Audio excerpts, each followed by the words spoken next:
여러분들 뵙게 돼서 너무 반갑습니다.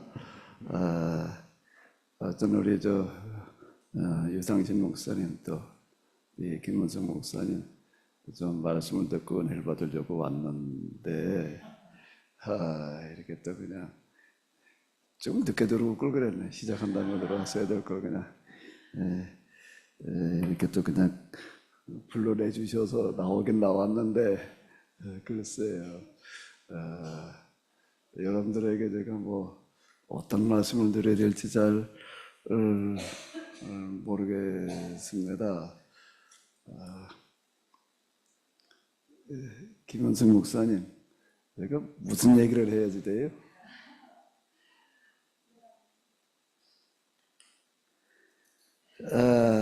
자, 어쨌든 여러분을 뵙게 돼서 너무 반가웠고요. 저는 우리 유 목사님 나오셔서 기도를 하시는데 제가 너무 놀라고 너무 은혜를 받았습니다. 기도를 주일 대표 기도를 이렇게 할 수 있는 기도가 있을까? 내가 또 여태 교회 다니면서 글쎄 이런 기도를 들어봤나 할 정도로 제가 좀 너무 놀랐는데요. 내가 속으로 야 진짜 이 기도가 명품 기도다. 제가 그런 생각을 해봤습니다. 여기 보니까 한적하고 참 자리가 너무 좋은데요. 여러분들 모두가 그리고 올람교회가 정말로 명품 교회 그리고 명품 교인들이 다 되실 줄로 믿습니다. 어쨌든 이게 설교를 몇 분까지 해야 돼요? 난 여기 교회 사정을 잘 몰라가지고 여기 시계가 안 보이네. 여기 제가 몇 분까지 몇 분은 제가 할 수 있는 거예요? 1시간을 하라고요? 설교를 해요? 괜찮아요? 이거 얼떨결에 그냥 나왔는데 그럼 잘 아시는 말씀 창세기 1장 1절을 같이 보시도록 하겠습니다. 다 아시죠? 다 암기하실 수 있을 거예요. 우리 다 같이 한번 창세기 1장 1절을 우리 고백해 보시도록 하겠습니다. 태초에 하나님께서 천지를 창조하시라.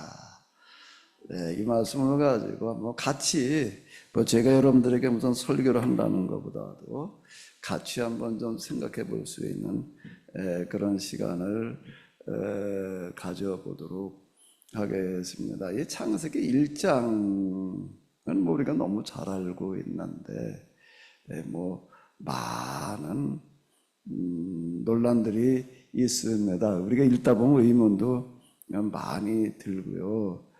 일단 하나님께서 세상을 말씀으로 만드셨다라고 하는 것도 그렇고 말씀으로 만드셨는데 며칠 동안 만드셨지요?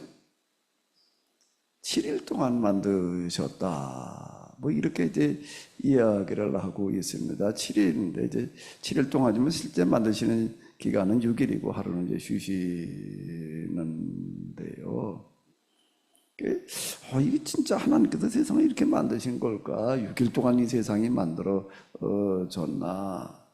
또 날짜로다가 이 연대로다 쭈루루 계산을 쭉 아담으로부터 계산을 해보게 되면은 그게 오랜 기간이 아닙니다. 이제 몇천 년 정도밖에 안 되는데 그럼 도대체 이 세상에 몇 년 전에 만들어졌다는 건가? 이런 거 오늘 우리가 이제 흔히 학교에서 또 과학이라는 이름으로 배우는 거고는 너무 많이 달라가지고 이제 논란이 이제 많이 있습니다.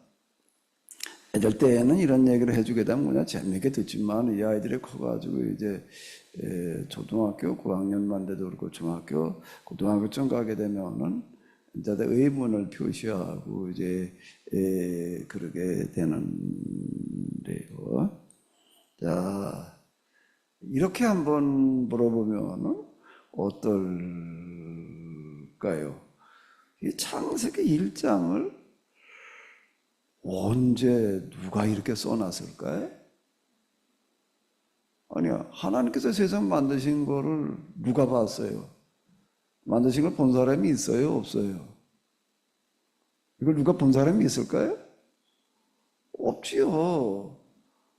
근데 하나님께서 이렇게 세상을 만드셨다는 거를 어떻게 알고 이렇게 썼을까? 라고 하게 되면 이제 일단 떠오르는 게 뭐예요? 계시. 하나님께서 이 세상을 이렇게 만드셨다라고 하는 것을 누군가에게, 예수원강 특히 기록한 사람에게 이제 알게 해주셔서 뭐 이제 이렇게 우리가 생각할 수 있습니다. 예, 뭐 맞아요. 하나님께서 우리에게 필요한 때 어떤 계시의 말씀들을 주셔가지고 하나님의 말씀도 말하게 하시고 또 기록되어져 있는 성경도 또 이렇게 해석하게 하시고 이제 그러는데요.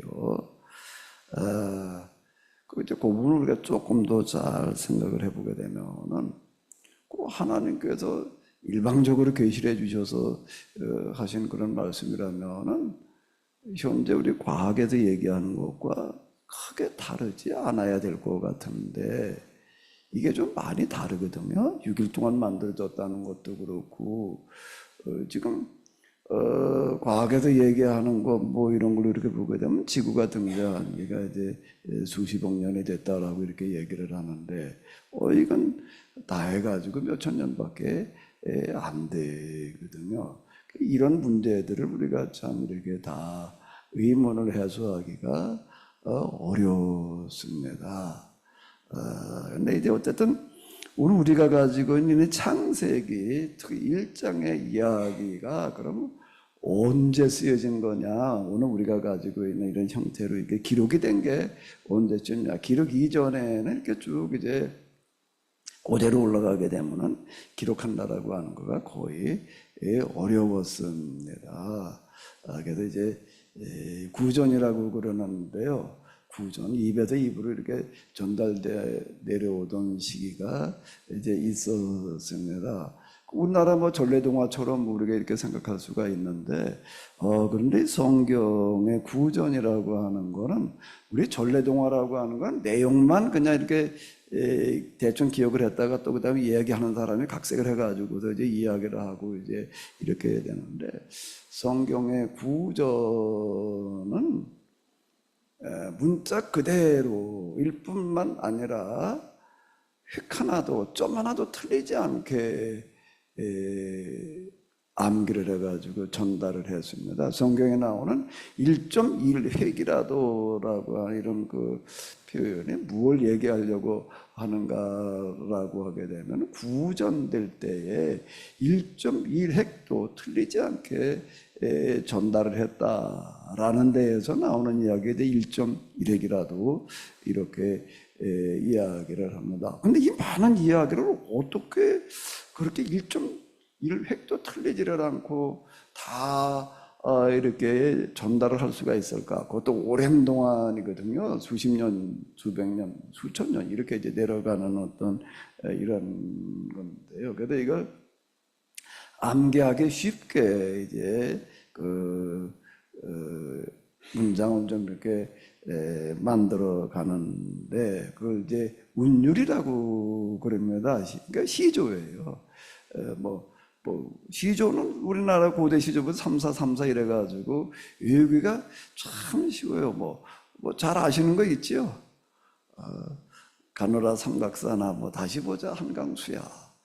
이래 놓으면 3, 4, 3, 4 나가니까 조금만 하면 외워집니다. 요걸 이제 운율이라고 그러거든요. 리듬이 이렇게 있어요. 그게 지금 우리가 이게 번역을 해가지고서 읽다가 보니까 잘 못 느껴지게 되는데 성경은 대부분 이렇게 운율로 되어져 있습니다. 그러니까 산문은 그냥 이렇게 설명이 돼가지고서 복잡한 문장이 길고 이래 산문을 통째로 다 외운다는 거는 굉장히 어렵습니다. 근데 시라고 하는 거는 자세한 설명들은 빼트려요. 그리고도 이제 핵심만 이렇게 쭉 그것도 운율에 맞춰가지고서 이제 이렇게 암기를 하게끔 이렇게 만들어 놨거든요. 그러니까 오늘 우리가 가지고 있는 성경은 뭔가라고 하게 되면 일종의 뭐라고요? 시집이다 라고 해도 다르지 않습니다. 산문집이 아니에요. 그래서 여기는 자세한 내용들을 다 기록하려고 그러지를 않았고, 우리가 지금 시라고 하는 걸 이렇게 보게 되면은 어떤 거는 좀 쉽게 이해하게 되지만 어떤 거는 무슨 이야기인지 이해하기가 굉장히 어려운 것들이 있습니다. 그런가 아주 압축을 해가지고서 딱 이렇게 제시하기 때문에 그렇습니다. 그림으로 보게 되면 인물 하나 풍경화 같은 거는 보면은 딱 봐라, 아, 뭐 사람 누굴 그렸구나, 또 풍경화 이런 풍경을 그렸구나.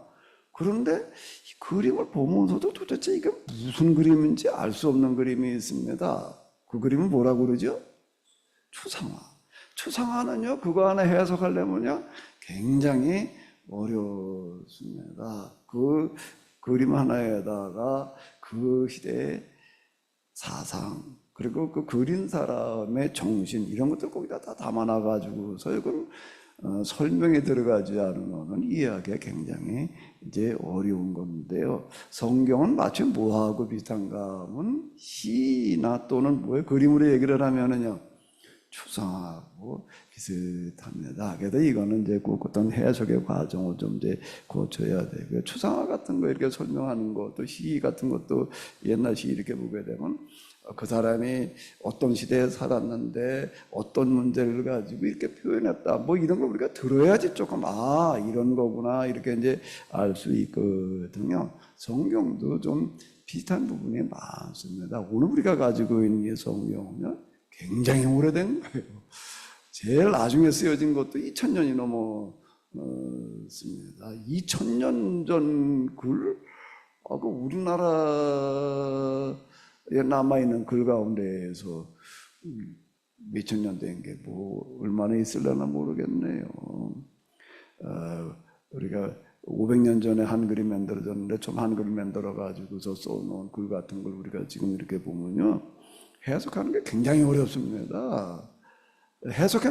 읽는 거가 어려운 게 아니라요, 읽어도 무슨 소리인지를 모르고, 그건 그 배경이나 기타 등등을 이렇게 설명해 주지 않으면 무슨 얘기인지 알아들으니까 어렵거든요. 500년도 안 된 것도 그러는데 수천 년 된 거라고 한번 생각을 해보세요. 그러니까 우리가 성경을 읽을 때에는 좀 많은 거를 생각을 해가면서 이제 읽어야지 되는데요. 자, 일단 창세기 1장을 언제 누가 왜 이렇게 썼는가라고 하는 것을 좀 생각을 해보고 읽어야지 되는데요. 구약성경 중에도 율법서라고 하는 책이 있습니다. 율법서가 무슨 성경이죠?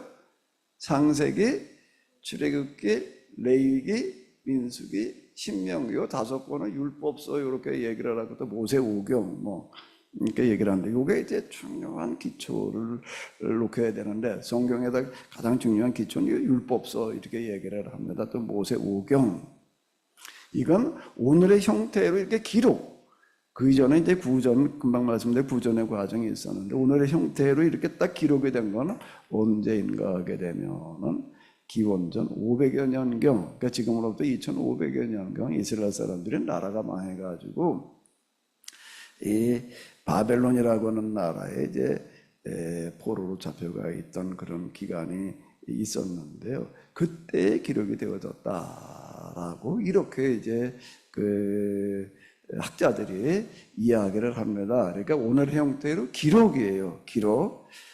기록에 성경은 사건 당시가 있고 기록 당시가 있는데요. 그 바벨론 포로기의 오늘의 형태로다가 이렇게 창세기 1장 창조의 이야기를 기록을 했다는 겁니다. 그 전에 이제 구전으로 쭈루루 내려오던 여러 이야기들을 갖다가 그 이제 하나님의 계시 인도하심에 따라서 이제 쭉 전해져 내려오던 그런 이제 창조 이야기가 있었는데, 오늘의 형태로다가 이렇게 딱 만들어 놓은 거는 2500년경이라고 이렇게 이야기를 합니다. 포로기인데요. 그 왜 이렇게 쓸 필요를 느꼈는가 하면은 어떤 글을 쓸 때는 필요가 있어서 쓰는 겁니다. 이 창조 이야기를 쓰지 않을 수 없었던 게 바벨론이라는 나라에 포로로 잡혀가는데 바벨론 나라는 큰 제국에 그 수많은 나라들을 지배하고 그랬는데요. 1년에 한 번씩 이제 대축제를 벌입니다. 대축제라고 하는 것은 신을 섬기는 그런 축제예요. 그 마르죽이라고 하는 신을 이렇게 섬겼는데요. 마르둑 신 축제를 할 때에는 바벨론 사람만 모여가지고 하는 거 아니라 그 제국에 있는 많은 나라들이 있었는데 거기 사신들 뭐 이런 사람들 다 불러다가 이제 아주 대대적으로다가 이제 이렇게 축제를 벌였습니다. 신을 섬기는 축제를 벌이는데 그 신을 이제 소개를 하는 게 우리 마르둑이라고 하는 신이 이제 그 바벨론 나라에서 섬기는 신이었는데 이 세상을 만들고 지배하는 신이다. 이제 이렇게 이야기를 하는 겁니다. 그럼 마르둑이라는 신이 이 세상을 어떻게 만들었다고 얘기를 하게 되면은 다른 신하고 전쟁을 해가지고서 싸워서 이겨가지고 그 죽은 시체를 가지고 세상을 만들었다. 이렇게 얘기를 하는 거예요. 마르둑 이제 창조 설화가 이제 그렇게 이제 얘기가 되는 거야. 이 세상은 마르죽이라는 신이 다른 신을 이제 죽여가지고 그 시체로 세상을 만들어놨다. 이렇게 이야기를 하고요. 또 그 다음에 사람은 왜 만들어놨는가라고 하게 되면은 신을 섬기게 하기 위해서 노예로 종으로 만들어놨다. 이렇게 가르쳤습니다. 그걸 대대적으로 가르치는 거예요. 다 모이게 해가지고서요. 그럼 이런 창조 신화가 얘기하려고 하는 거는 뭔가 하면 그 큰 제국 여러 나라들을 갖다가 이제 다스리고 지배를 해야 되니까 이제 그 통치 이념 이데올로기 이렇게 얘기를 하는데 이걸 얘기하려고 그러는 거거든요. 이제 마르죽이라는 신이 우리 바벨론에게 이런 큰 권력을 줘가지고 이제 이렇게 세상을 다스리게 했다. 사람을 노예로 만들어놨다라고 하는 것도 이제 제국에서 다 식민지 사람들 왜처럼 이렇게 다루었거든요. 이렇게 가르치고 있는 거예요. 여기 이제 끌려가 있던 이스라엘 사람들도 같이 이걸 다 이제 들어야 되는 거예요. 축제에 다 참여를 해야 되거든요. 특히 애들도 그렇고 다 가서 그걸 들어야 되는 거예요.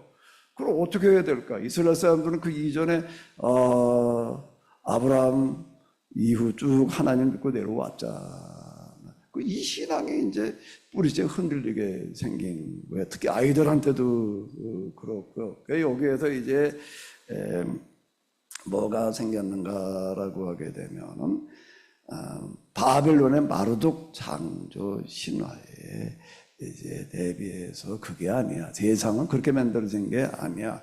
이러이러하게 만들어진 거야라고 다시 그 포로 저편에 들어간 사람들에게 말해줘야 될 필요가 있어진 거예요. 그래서 이제 이걸 기록을 해 나간 겁니다. 제일 먼저 뭐부터 얘기하고 들어가야 될까요? 제일 먼저요.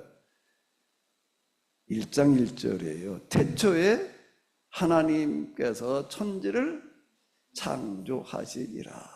이렇게 이제 선언하고 들어가는 겁니다. 그런데 이거를 이제 6일 창조를 일주일 하루 쉬시고 이제 7일 창조로다가 이렇게 써내려가요. 왜 일주일에다 갖다가 이렇게 맞춰놨느냐? 하나님께서 진짜 이 세상을 만들 때 일주일 동안 만드셨다. 이렇게 이제 얘기하려고 하는데 목적이 있는 게 아니고요. 일주일 동안 만드셨다는 일주일을 통해서 말하려고 하는 의도가 있는 거예요. 과학에 맞춰가지고도 그냥 오늘 우리가 생각하는 과학과 틀림없이 맞추려고 하는데 목적이 있는 게 아니라 그 당시 상황에 맞춰가지고 7이라고 하는 걸 통해가지고서 말하려고 하는 게 있습니다. 뭘 말하려고 그러는 걸까요? 7일, 오늘 우리도 7일을 중심으로 살아갑니다. 그렇죠? 오늘 이제 주일이잖아요. 내일이 또 뭐예요? 월, 화, 수, 목, 금, 7일 단위로다가 살아가는 거예요. 왜 7일 단위로 살아가요? 아니 열흘 단위로 살아가면 더 좋을 것 같은데. 예? 계산하기 쉽지 않아요. 열흘 단위로 살아가지 않고 왜 7일 단위로 살아가야 되나? 다 그래요, 다. 옛날부터 지금까지 그렇게 살아갑니다. 왜 그렇게 7일 단위로 살아가지요? 이게 뭔가 하면 하나님께서 만들어 놓으신 세상에 이 시간의 주기예요. 시간의 주기가 최소 단위가 7일이에요. 여기다가 맞춰가지고 이야기를 한 겁니다. 그게 무슨 얘기냐라고 한다면 왜 7일이 시간의 주기냐라고 한다면 우리가 시간을 보여주는 게 지금 뭔가 하게 되면은 달력 있지요? 달력을 보게 되면은 달력은 뭘 가지고 만든 거예요? 시간을 달력을 만들어놔요. 달력, 문자 그대로 달려요. 태양력이라고 하더라도 이제 그 양력, 음력 그렇게 얘기를 하잖아요. 다 보게 되면 일주일 단위로 만들어 놓습니다. 왜 그럼 그게 시간의 단위예요. 그걸 뭘로다가 우리가 딱 보게 되면 알 수 있는 건 고대에도 그렇고요. 뭘 보면 알지요? 일주일로 다니다가 시간이 이렇게 주기가 흘러간다는 건 뭘 보면 알아요? 달력이니까 뭘 보면 알아요? 달을 보면 아는 거예요. 달이 없어졌다가 어떻게 되는 거예요? 절반쯤 커지려면 조금 커진단 말이에요. 며칠 걸려요? 7일. 또 조금 더 커다가 그 다음에 보름이 완전히 동그래지려면 또 며칠 더 가면 되는 거예요. 7일. 또 7일 더 가면은 절반으로 줄었다가 또 7일 더 가면은 또 이게 시간의 주기가 이렇게 흘러가는 거예요. 일주일에다 갖다가 하나님께서 세상을 만드셨다라고 얘기하는 거는 뭔가라고 하게 되면은 하나님께서 이 세상 천지를 창조하시니라라고 얘기를 했잖아요. 1장 1절에서요. 그래서 하나님께서 세상을 만드셨다는 증거가 어디에 있냐면 하나님께서 세상을 만드셨다는 시간을 만드셨다는 얘기인데 이 시간이라고 하는 거 일주일의 단위라고 하는 거를 하나님께서 이렇게 만들어 놓으신 거야. 이걸 얘기하려고 하는 겁니다. 이런 측면에서 놓고 보게 되면은요, 오늘 우리가 생각하는 과학하고는 안 맞아도요, 너무나도 뭐에 맞나 하면은 이치에 맞아요. 뭐에 이치에 맞아요? 자연의 원리와 이치에 너무 맞는 거예요. 일주일에다 갖다 이렇게 맞춰가지고 하나님께서 이 세상, 즉 바꿔 다시 말하면 뭐예요? 시간을 만드신 거예요. 이런 자연의 모든 것들이 다 시간의 단위, 일주일 단위, 일주일이 이제 그 다음에 한 달이 되는 거고 1년이 되는 거고 이렇게 쭈루루 맞춰놨거든요. 지금 2,500여 년 전에요. 이렇게 얘기할 수 있었다는 게 정말 놀라운 거예요. 놀랍지 않아요? 그거 일주일에 만드는 게 맞아 틀려 이렇게 생각해요. 왜 그렇게 말하고 있는가? 쓰여지던 낭시로 들어가가지고 누가 왜 그런 말을 그렇게 얘기를 했는가라고 하는 걸 생각해 보게 되면 이게 너무 놀라운 겁니다. 이게 정말 이건 하나님의 계시가 아니고서는 이렇게 얘기를 할 수 있을까라고 할 만큼 놀라워요. 그런데 거기에 또 이렇게 보게 되면 뭐라고 하루를 지나는데 하루를 어떻게 생각을 해야 돼? 아침부터 저녁까지를 하루라고 그래요? 저녁부터 아침까지를 하루라고 그래야 돼요? 하루 그러면 우리는 지금 어떻게 하루를 생각해요? 아침부터 저녁까지. 근데 여기 창세기에서는 뭐라고 그래요? 저녁이 되며 아침이 되니 하루를 저녁에도 시작해서 아침이라고 이렇게 반대로 얘기를 하고 있습니다.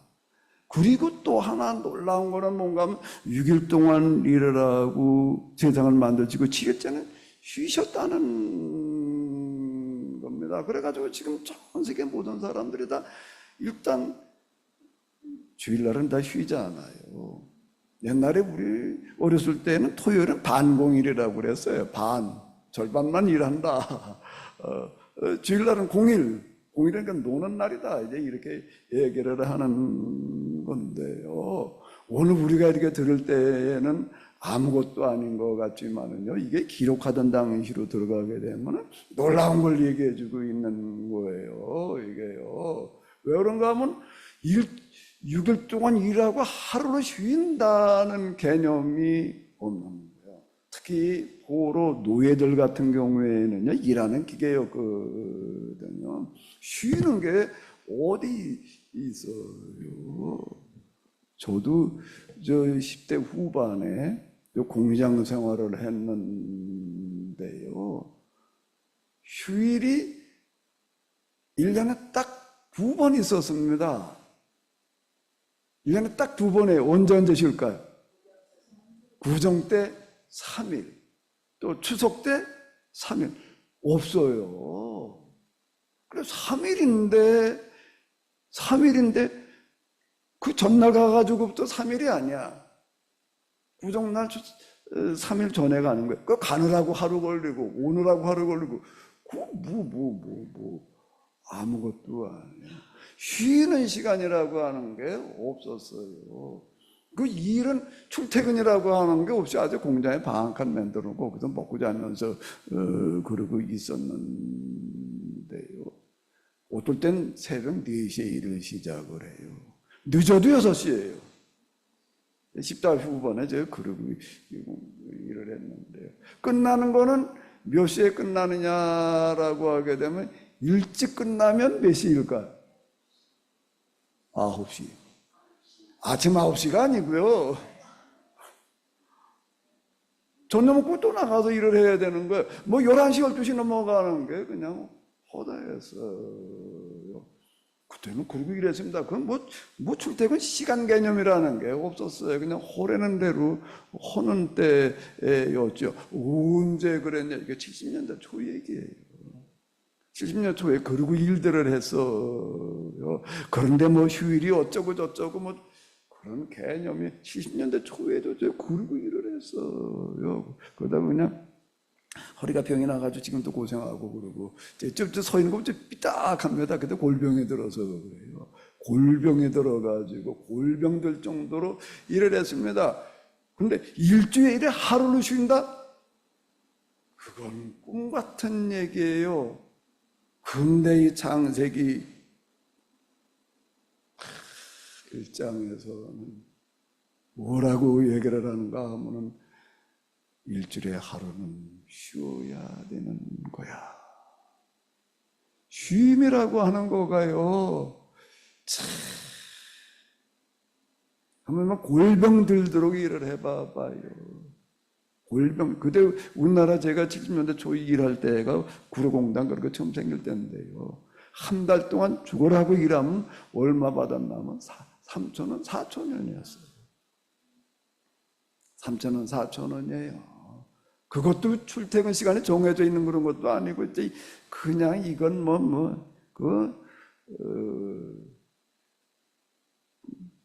동대문 거기서 그 봉제 공장에서 일하던 그런 거 우리가 전태일 사건 이런 거 잘 알잖아요. 그러던 때가 우리나라 60년대, 70년대 얘기예요. 수천 년으로 돌아가게 되면은요, 쉬는 게 어디 있어요. 그런데 여기서 뭐라고 선언하나 하면 일주일에 하루는 쉬게 해라. 아니, 이런 책이 세상에 있나? 인류 역사상요, 이렇게 얘기하는 책은 없어요. 유럽에서 산업혁명이 일어나가지고 공장이 들어서고 그럴 때요, 그때 노동법이라고 하는 그런 게 없었는데요. 나중에도 노동법이라는 거 생겨가지고 공장에서 일시키는 건 나이 제한을 두고 그랬는데요. 애들이 공장에 가서 일을 했습니다. 몇 살짜리가 일하러 갔을 것 같아요? 몇 살짜리 공장에 일하러 갔을까요? 4살. 몇 살이요? 14살이 아니고 4살짜리가 무슨 공장에 가서 일을 하느냐? 4살짜리가 왜 공장을 가서 일을 하느냐? 산업혁명이 일어나가지고 영국 유럽 지금 선진국가는 나라에 공장지대가 세워지고 그럴 때 죽어라고 가가지고도 무슨 출퇴근 시간이 있고 쉬는 날이 어디 있어요? 일을 하면은 일하는 사람만 먹을 게 생기는 거예요. 혼자 일해가지고 가족들 먹을 만큼이 안 돼요, 돈을. 그러니까 일하지 않으면 먹을 수가 없는 거예요. 그러니까 4살짜리가 일을 하러 가야 되는 거예요. 4살짜리가 일을 한다라고 하는 걸 거짓말 같죠? 사람이 굶어봐요.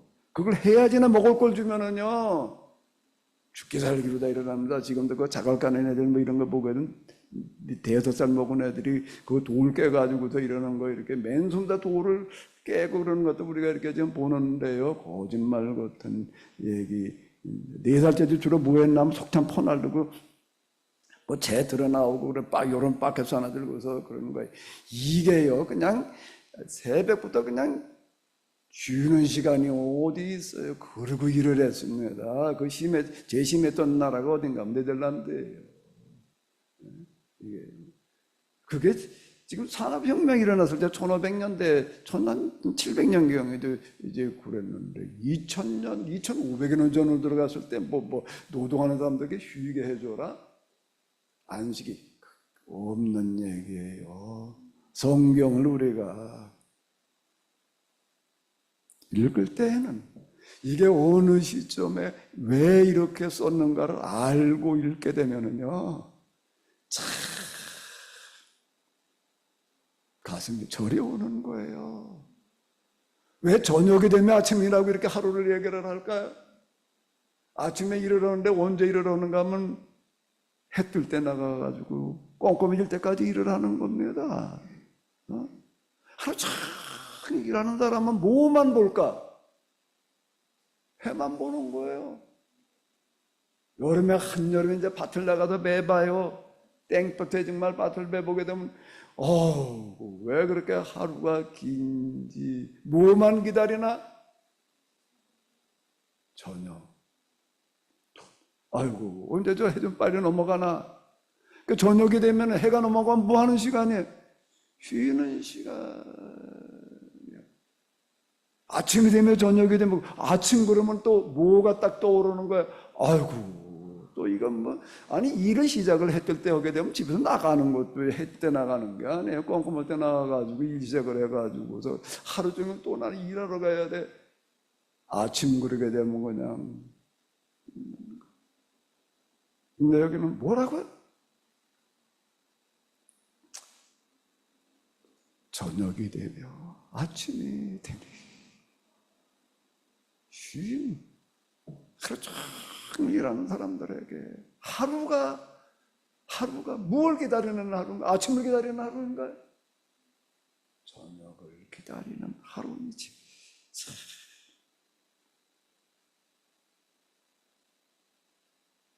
이게 성경이에요. 성경 언제 누가 왜 이렇게 썼느냐? 성경만큼 사람을 배려하는 그런 책은 없었어요. 우리가 성경을 좀 그 시대적인 배경이라는 걸 잘 알고 읽어 내려가야지 되는데 뭐 창세기만 그런 게 아닙니다. 다 그렇습니다. 그 당시로 돌아가서 노예처럼 그냥 그러고 살아야 되던 사람들한테는 정말 이 말씀을 이렇게 딱 배하게 되면 일단 눈물부터 쏟아지는 거예요. 바벨론의 마루족 창조 신화에 대해서 지금 성경 창세기 1장에 요 하나님께서 세상을 만드신 이야기는 이렇게 기록을 해놨습니다. 거기 보게 되면 또 첫째 날, 둘째 날, 셋째 날 보시기에 좋았더라, 보시기에 좋았더라, 보시기에 좋았더라. 뭐가 보기에 좋았다는 얘기일까요? 하나님께 만들어 놓고 보시기에 좋았대요. 무슨 얘기일까 이게? 왜 하루하루 매번 보시기에 좋았더라, 보시기에 좋았더라. 저녁에 되면 아침에 되니 첫째는 보시기에 좋았더라가 후렴 부르다가 계속 나오고 있습니다. 뭐가 보시기에 좋았다는 얘기죠? 하나님께 만들어 놓으시고 나서 이야 참 내가 만들었지만 너무 좋다. 뭐 그런 뜻일까요? 네? 스스로 하나님께서 감격하시는 얘기일까요? 근데 6일 동안 하나님께서 세상을 만드시는데 사람은 며칠 날 만드셨어요? 며칠 날 만드셨어요? 첫째 날 만드셨나? 언제 만드셨어요? 6일째 마지막 날 만드셨습니다. 아니 사람 왜 마지막 날 만드셨을까? 좀 첫째 날 만들어 놓으시지. 사람부터 만들어 놓으시지. 태양, 달, 빛 이렇게 만들어 나가는 그런 이야기들이 나오고 있는데요.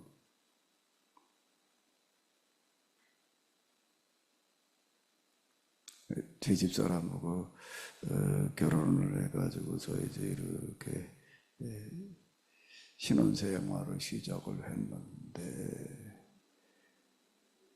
제 집사람이 이제 학교 교사였어요. 이제 학교 퇴근해가지고 올 때 이제 늘 이제 애들 이거저거 사오고 이제 그러고 하는데, 어느 날부터 자꾸 이렇게 사날르더라고요. 평소에 안 사던 걸 사다가 자꾸 사와. 뭘 사왔을까요? 배가 점점 불러오니까 무슨 포대기에다가 뭐에다가 올 때마다 하나씩 사오더라고요. 왜 사와요? 배가 점점 불러오니까 이제 내가 이제 얼마 있으면 태어나게 생겼으니까 다 사다가 놓더라고요. 여기 제비집 있나 모르겠네. 제비나 까치집 같은 거 한번 이렇게 보세요. 새들이 집을 질 때 아무 생각 없이 짓는 게 아니에요. 뭘 생각하고 질까요? 우리 집군이 어떻게 되셔? 뭐 생각하면 집을 질 것 같아요?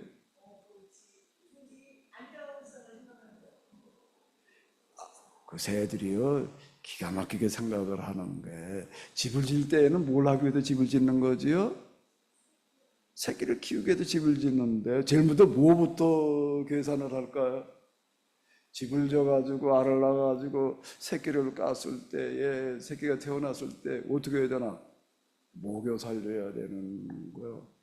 먹여 살리니까 곤충 이런 걸 주로 먹인다고요. 그러니까 뭘 계산을 할까? 날짜 계산을 하는 거예요. 그러니까 곤충들이 그냥 제일 많아질 때에다 맞춰가지고 딱 새끼를 알을 낳아가지고서 그 계산을 기가 막히게 잘해요. 겨울에 새끼 낳는 새는 없어요. 가을에 낳는 새도 없어요. 언제요? 요맘때쯤 딱, 요거 조금 전에쯤, 지금 5월, 딱 봄철, 그때가 뭐예요? 곤충들이 참 많아질 때거든요. 아무 생각 없이 그냥 막 집 짓고 알아서 어떻게 하는 게 아니라고. 그리고 집을 짓는 걸 보고 되면 까치집 이렇게 짓는 거 보면은요, 야, 어떨 때 그냥 그 나뭇가지에다가 이렇게 춤 질 때 보니까 까치가 둘이 하나를 물어오더라고요. 큰 놈 긴 걸 가지고 와야 되니까 이래가지고 집을 짓는 거예요. 집을 그냥 큰 나뭇가지 갖다가 조그만 거 갖다가 맨 나중에는 어떡하나 풀잎싸개들 어디서 물어다가 그냥 딱 깔아놓고 맨 마지막에 또 뭘 할 거예요? 집 짓는 게 맨 마지막은 뭘까요? 자기 배 아랫배에 있는 털을 다 뽑아요. 그게 제일 부드러운 털이거든요. 그걸 다 뽑아가지고 포근하게 깔아놓습니다. 그렇게 놓고 거기다가 알을 딱 나가가지고 키워요. 그게 까치는 전 나뭇가지 물어올 때부터 뭘 염두에도 묻어 나뭇가지를 물어올까? 이게 새끼예요.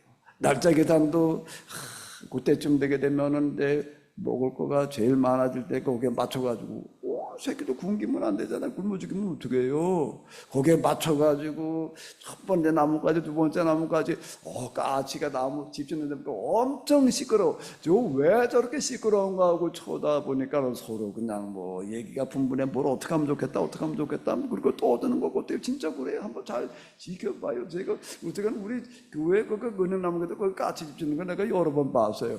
얼마나 시끄러운지 몰라요. 나무까지 물고 왔다 또 현찮으면 또 버려요. 야, 이거 잘못 가도 다시 가지러 가.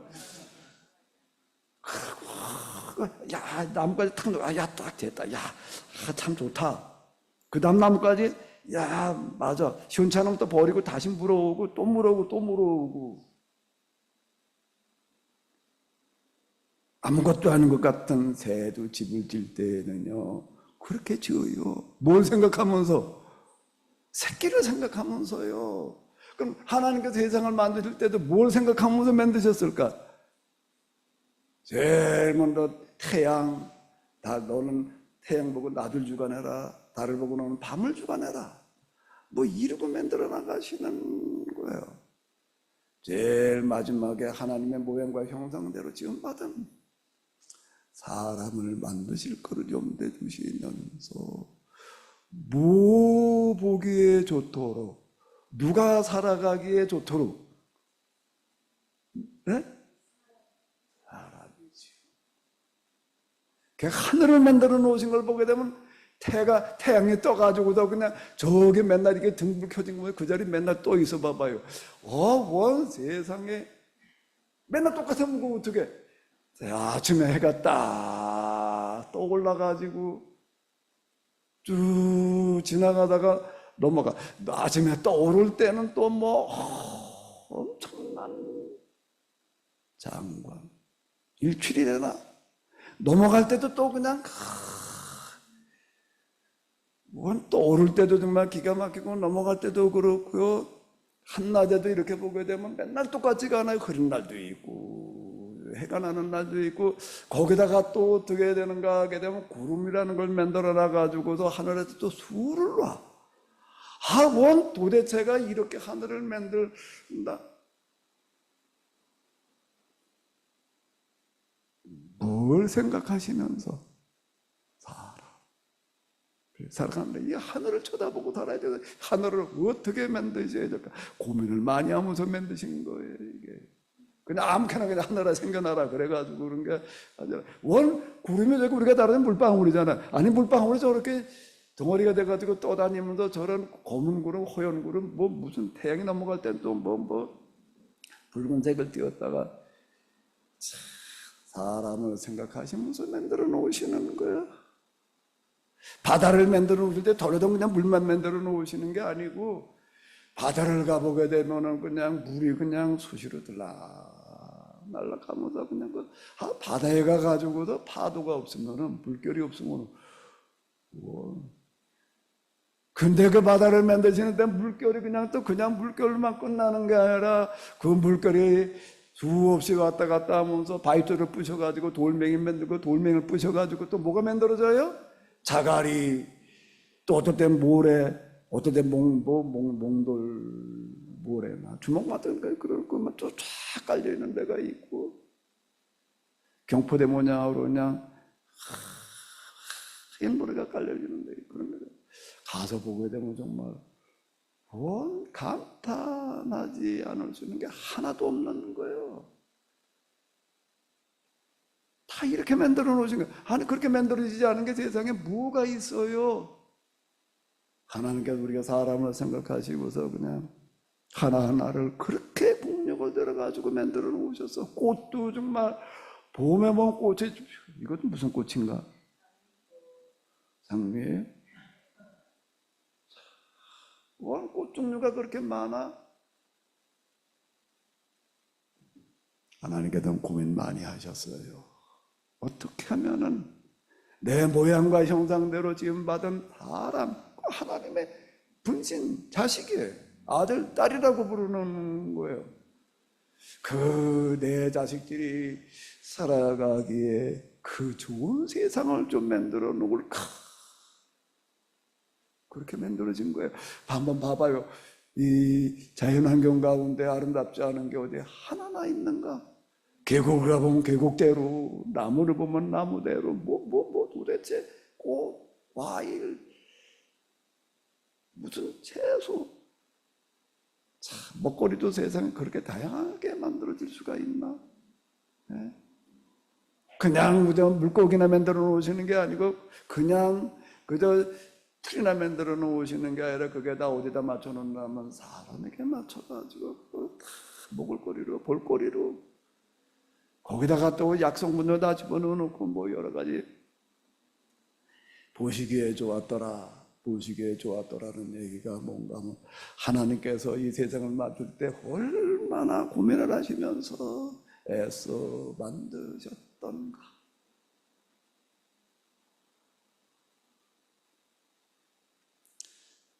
창세기 1장.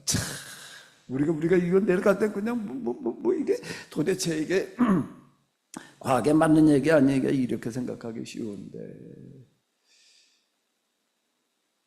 기록 당시로 넘어가서 언제 누가 왜 이렇게 기록을 했는가를 보게 되면은요, 놀라운 이야기입니다.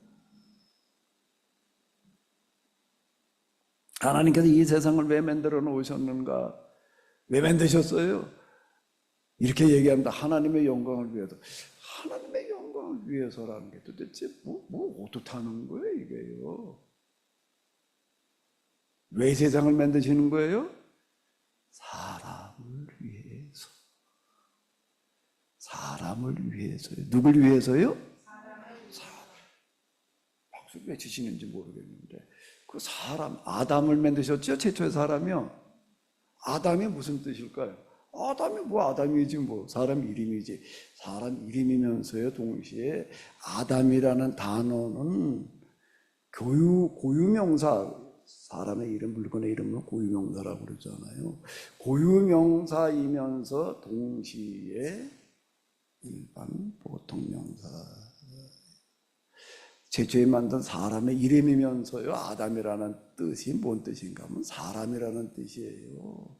그러니까 아담을 만드셨다는 것은 무엇을 말하는 거지요? 사람, 누구? 아담은 누구를 말하는 거예요? 나를 말하는 거예요. 나를 하나님께서 이렇게 만드셨다. 하나님께서 태초에 아담을 만들 때 그렇게 만드셨는데 지금 똑같이 나를 위해서 이 세상을 이렇게 만들고 계시다는 거예요. 태양을 만들어 태양아 있어라 너는 낮을 주관해라 달아 너는 밤을 주관해라. 그 얘기가 무슨 얘기인가 하게 되면 오늘 하루 저 태양이 뜨는 그 뭘 보게도 아침에 그냥 아침에 태양이 뜨는데 그러니까 새로운 기분이야. 새로운 기분. 새로 태양이 딱 떠오르는 태양을 하나님께서 오늘 하루 왜 저 태양이 저렇게 뜨게 하시는가라고 한다면은 태초에 아담을 위해서 만드셨던 그 하나님 오늘 나를 위해서 저 태양을 이렇게 뜨게 하신다. 하나하루가 다 그런 거예요. 사람을 위해서 세상을 만드시는 거예요. 하나님의 영광을 위해서라고 하는 걸 잘 생각해 봐야 되고, 잘못하면 하나님 위해서 만들어 놨다라고 이렇게 생각하기 쉬운데, 사람을 위해서 세상을 만드신 하나님.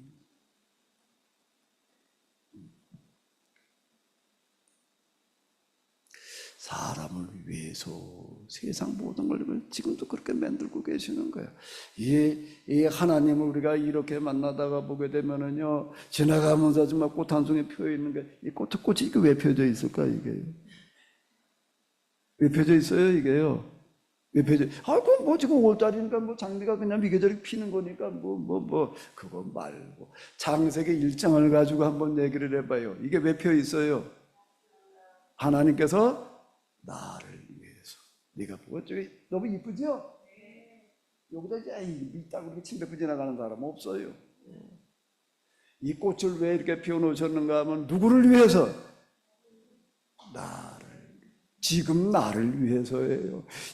이 창세기 기록 방법을 보게 되면은요, 너무 기가 막히고 너무 놀라워. 아담이라는 이름 자체가 그런 거예요. 아담이 최초에 그 사람의 개인적 이름으로 끝나는 게 아니라, 야, 그 아담은 곧 누군가 하면 누구야? 지금 너야. 너를 하나님께서 지금 이렇게 만드셨어. 이 세상이 왜 있는 줄 알아? 저 태양이, 달이, 저 떠가는 구름이, 저기 뭉게 그냥 흰 구름이 뚝 떠오는 게 뭔가 하면은, 구름에 그냥 물방울이 저쩌고 해도 저게 떠오르고, 그거 말고 창세기 1장을 기록한 사람의 신앙과 그 사람의 정신과 그 사람의 가슴으로 들어가서 보게 되면 저 구름이 지금 왜 저렇게 떠 있는가 하면 누구를 위해서? 너를 위해서. 하나님의 사랑이 아닌 것이 아무것도 없는 거예요. 하나님은 사랑이시다라는 얘기가 그냥 수식어가 아니에요. 자, 이렇게 쓸 수 있다는 게 놀라워. 이거는 아무리 뛰어난 문학자, 천재라고 하더라도 이렇게 이런 정신, 사상, 이런 방식으로 기록한다는 게 어려운 겁니다. 이건 하나님이 아니고서는 이 세상을 만드신 것도 그렇지만 창세기 1장처럼 이렇게 쓸 수가 없는 거예요. 이게 계시라는 얘기가 이거 쓴 사람은 그냥 혼자 뭐 문학적인 능력이 뛰어나가지고서만이 아니라 자, 하나님과의 많은 기도와 영적인 깊은 가운데다 하나님의 가슴을 여기다가 담아놓은 거예요. 그렇지 않고서는 이렇게 쓸 수가 없어요. 이거 대단한 거예요. 일장 하나하나가 이거 가지고서 뭐 맨날 며칠 얘기를 해도 모자랄 만큼 여기에 많은 것들을 담아 놨습니다. 그러니까 하나님께서 사람을 왜 만들어 놓으셨느냐 말이야. 맨 마지막에 왜 만들어 놓으셨을까요? 하나님의 영광을 위해서? 그러니까 뭐 하나님의 영광을 위해서 살라는 거예요. 하나님의 영광을 위해서 사는 게 뭐 어떡하는 거예요? 이렇게 주일날은 꼭 빡빡하다 예배 드리고 그냥 뭐 그러고 하면 그냥 하나님의 영광을 위해서 사는 건가? 간보하고 똑같은 거 우리가 우리 자식에 대한 기대감을 보게 되면은 잘 알아요. 여러분 다 여기 연세가 드신 분들이니까 다 자녀들이 있으시지요? 여러분 자녀가 어떻게 되기를 바래요? 다 잘 되기를 바라죠? 잘 되기를 바란다는 게 그 구체적으로 뭐 어떻게 되는 거예요? 하나님께서 우리 사람이 잘 되기를 바라시는 거는 어떤 걸까요? 하나님께서 이 세상 모든 것들 다 만들어 놓으시고 그러고 나면 그 아담을 위해서 사람을 위해서 아담을 위해서라는 게 누구를 위해서라고요? 여기 오신 분들 다 이름이 있으시지요? 이름 없는 분 없으시지요? 다시 물을게요. 하나님께서 아담을 위해서 이 세상 모든 걸 만드셨어요. 누구를 위해서지요? 이름으로 얘기를 해봐요.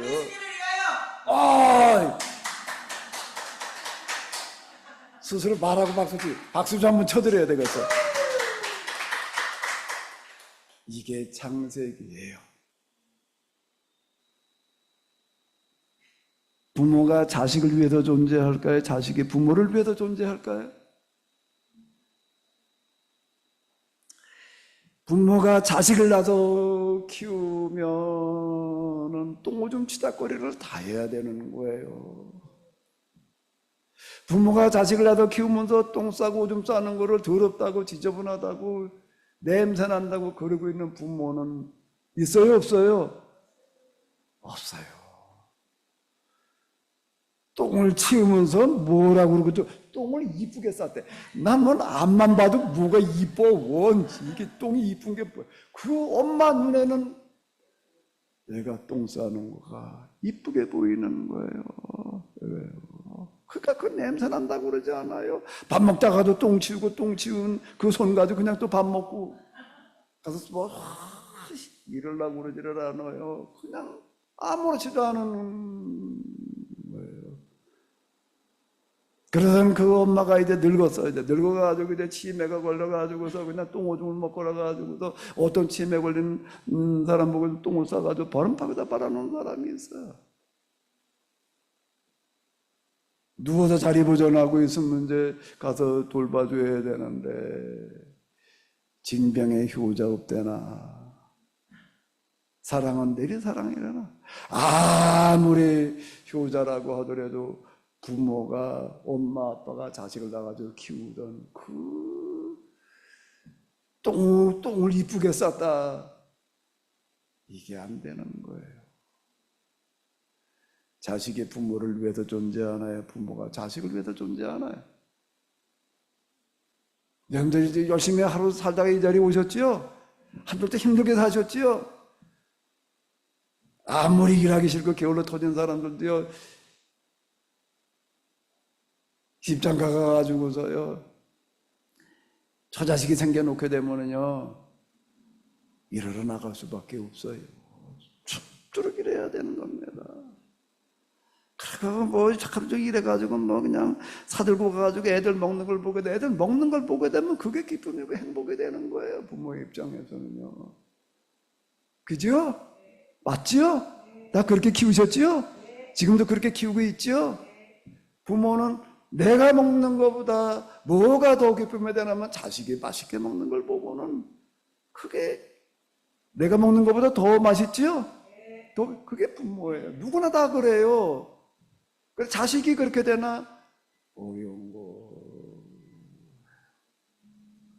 그러나 하나님을 위해서, 하나님의 영광을 위해서 우리가 존재해야 된다라고 이렇게 생각하는데, 정작 창세기에서는 뭐라고 이야기를 하는가라고 하게 되면, 사람을 위해서 이 세상 모든 것들을 만드셨던 하나님, 사람을 위해서 존재하시는 하나님. 누가 누구를 위해서 존재한다고요? 부모가 자식을 위해서 존재하듯이 사람을 위해서 존재하시는 하나님.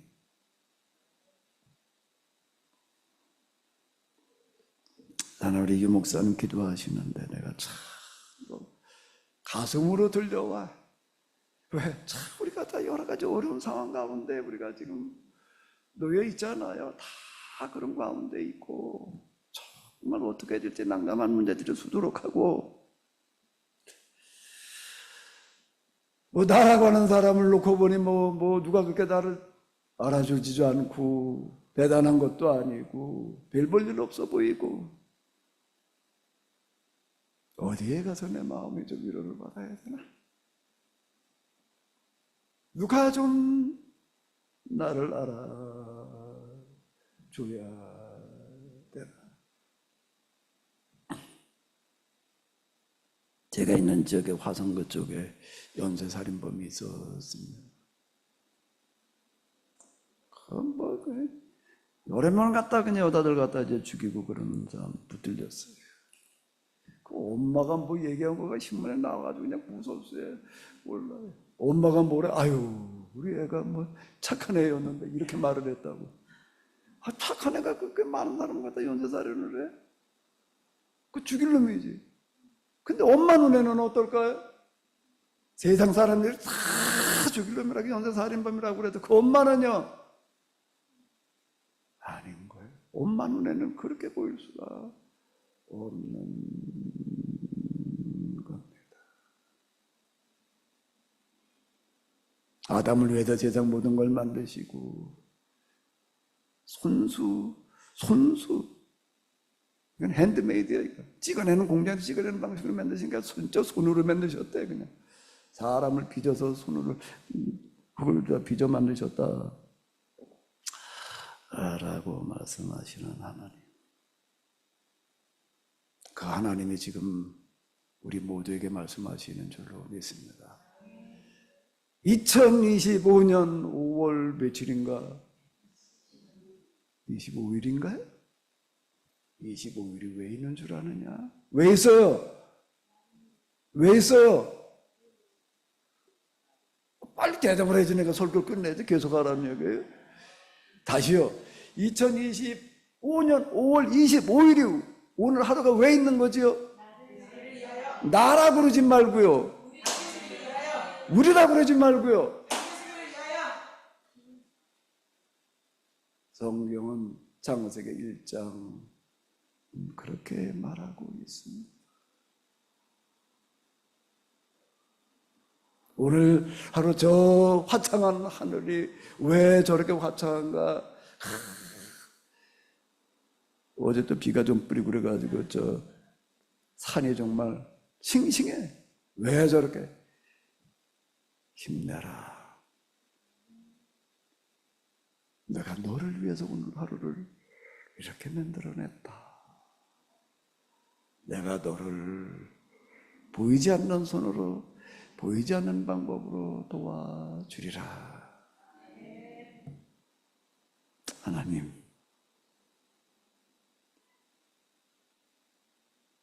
성경을 하나님의 말씀으로 읽을 수 있게 하여 주시옵소서.